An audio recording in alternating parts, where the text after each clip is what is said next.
दोस्तों, आज दो बहुत बड़ी खबरें हैं भारतीय सेना से जुड़ी हुई और दोनों ही इतिहास में लिखी जाने लायक हैं।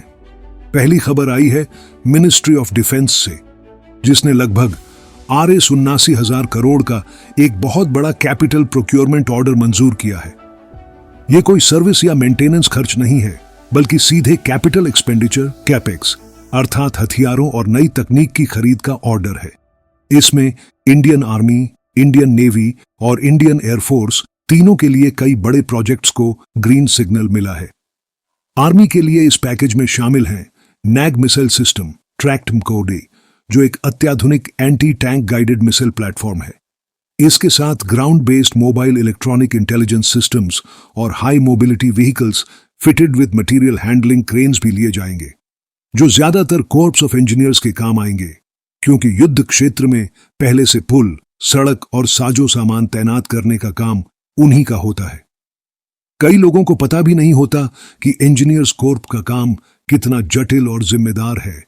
वे सबसे पहले बैटलफील्ड में पहुंचते हैं और सबसे आखिर में वापस लौटते हैं।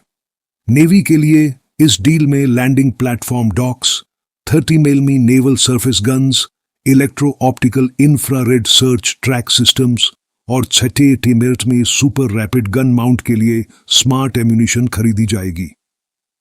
30 मीर शेल काफी शक्तिशाली है, जो किसी भी इनकमिंग सरफेस टारगेट को भारी नुकसान पहुंचा सकता है। एयरफोर्स के लिए collaborative long range target saturation and destruction systems मंजूर किए गए हैं, जो autonomously take off, navigate, identify और पेलोड डिलीवर कर सकेंगे, यानी एक नई पीढ़ी के कॉम्बैट ड्रोन्स या यूसीएवीज। ये रिकॉनेसेंस, टारगेट डिस्ट्रक्शन और सेल्फ नेविगेशन तीनों काम कर सकेंगे। इस तरह से आर्मी, नेवी और एयरफोर्स तीनों को मिलाकर ₹79,000 करोड़ की यह डील देश की रक्षा ताकत को एक नए स्तर पर ले जाने वाली है। यह आज की पहली और बहुत बड़ी खबर है। अब दूसरी खबर, Indian army to deploy its first Bhairav battalions from November 8, यानी 1 नवंबर से भैरव बटालियंस की तैनाती औपचारिक रूप से शुरू हो रही है। यह प्लान काफी समय से चल रहा था और अब ट्रेनिंग और डिप्लॉयमेंट फेज में पहुंच चुका है। बहुत से लोगों के मन में कंफ्यूजन है कि आखिर ये भैरव कमांडो बटालियंस क्या हैं और पारा एसएफ या घटक प्लेटून से कैसे अलग हैं। तो आइए स्पष्ट करते हैं। पारा एसएफ हमारी टियर 1 स्ट्रेटेजिक स्पेशल फोर्स है। उनकी सबसे बड़ी ताकत है independent decision making, on the fly planning और हाई इंटेलिजेंस कैपेबिलिटी। वे बिना किसी एक्सटर्नल सपोर्ट के एनिमी लाइंस के अंदर ऑपरेट कर सकते हैं। पारा ऑपरेटर्स सिर्फ फिजिकल स्ट्रेंथ पर नहीं, बल्कि मेंटल एजिलिटी और मल्टी स्किल ट्रेनिंग पर निर्भर होते हैं। Map reading, combat medicine, close air coordination, survival, mountaineering इत्यादि इनके कोर स्किल्स हैं।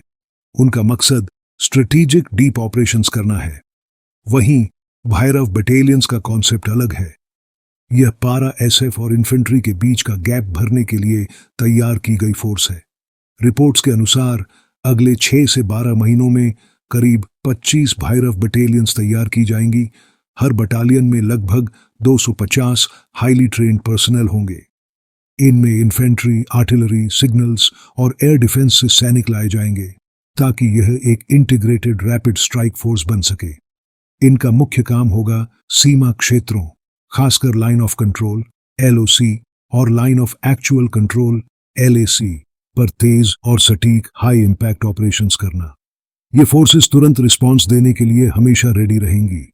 अब बात करते हैं कि भैरव बटालियंस क्यों जरूरी हैं और ये कैसे ऑपरेशनल फ्रेमवर्क में फिट बैठती है।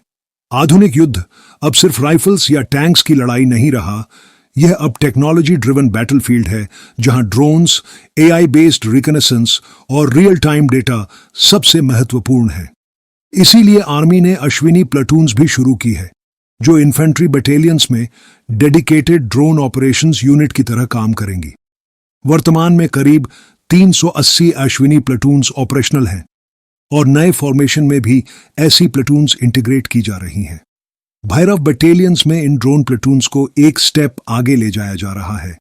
हर बटालियन को beyond visual range drones, real time video feed systems और प्रिसिजन स्ट्राइक कैपेबिलिटीज दी जा रही हैं। अब एक बटालियन कमांडर 5-6 किलोमीटर पीछे बैठकर लाइव फीड देख सकता है और रियल टाइम कमांड दे सकता है कि टारगेट डिस्ट्रॉय करो। ड्रोन पहले एरिया ऑब्जर्व करेगा, फिर कैमरा फीड भेजेगा, कमांडर अप्रूव करेगा और फिर ड्रोन डायरेक्ट स्ट्राइक एग्जीक्यूट करेगा। यह कैपेबिलिटी पहली बार इन्फेंट्री लेवल पर आ रही है।